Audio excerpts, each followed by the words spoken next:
حضرت رسول خدا صلی اللہ علیہ وآلہ وسلم کا غلام صوبان ایک دن عرض کرتا ہے، یا رسول اللہ، میرے ماں باپ آپ پر قربان ہوں، قیامت کب برپا ہوگی؟ رسول خدا صلی اللہ علیہ وآلہ وسلم نے فرمایا، تم نے قیامت کے لیے کون سی چیز آمادہ کی ہے کہ اس کے بارے میں پوچھ رہے ہو؟ اس نے کہا، یا رسول اللہ، میں نے قیامت کے لیے کوئی زیادہ اعمال تو انجام نہیں دیے ہیں، صرف اللہ اور اس کے رسول سے محبت کرتا ہوں۔ رسول خدا صلی اللہ علیہ وآلہ وسلم نے فرمایا، تم پیغمبر خدا سے کس قدر محبت کرتے ہو؟ اس نے کہا، مجھے اس ذات کی قسم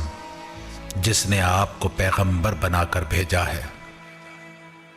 میرے دل میں آپ کی محبت اس قدر ہے کہ اگر مجھے تلوار سے ٹکڑے ٹکڑے کر دے، آری سے چیر پھاڑ دے، کینچی سے ریزہ ریزہ کر دے، مجھے آگ میں جلا دیں اور چکی میں پیس ڈالیں، یہ میرے لیے کہیں بہتر ہے کہ میرے دل میں آپ یا آپ کے اہل بیت اور اصحاب کے بارے میں بغض و دشمنی ہو۔ آپ صلی اللہ علیہ وآلہ وسلم کے بعد میرے نزدیک محبوب ترین وہ شخص ہے جس سے آپ سب سے زیادہ محبت کرتے ہیں، اور دشمن ترین شخص وہ ہے جو آپ کو دوست نہ رکھتا ہو یا آپ کے اہل بیت اور اصحاب میں سے کسی کے ساتھ دشمنی رکھتا ہو۔ یا رسول اللہ، آپ اور آپ کے دوستوں کے ساتھ میری اس قدر محبت اور دشمنوں کے ساتھ اس قدر دشمنی ہے، اگر اس مقدار میں میری محبت اور علاقہ مندی قبول کی جائے تو خوش نصیب اور سعادت مند ہوں، اگر اس کے کسی اور عمل کا مجھ سے مطالبہ کیا جائے تو میرے دامن میں کچھ بھی نہیں ہے کہ جس پر اعتماد کر سکوں۔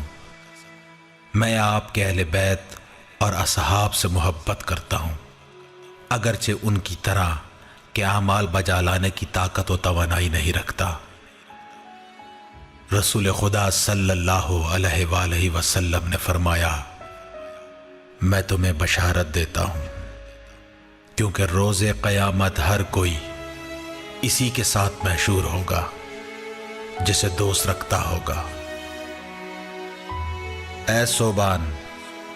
اگر تمہارے گناہ اس قدر زیادہ ہوں کہ زمین اور عرش الہی کے درمیان ڈھیر لگ جائے، یہ اس محبت اور دوستی کی وجہ سے اس قدر جلدی مٹ جائیں گے جس طرح پتھر پر سورج پڑنے سے سایہ صاف ہو جاتا ہے، اور جس طرح پتھر سے غروب آفتاب کے وقت اس کا نور غائب ہو جاتا ہے۔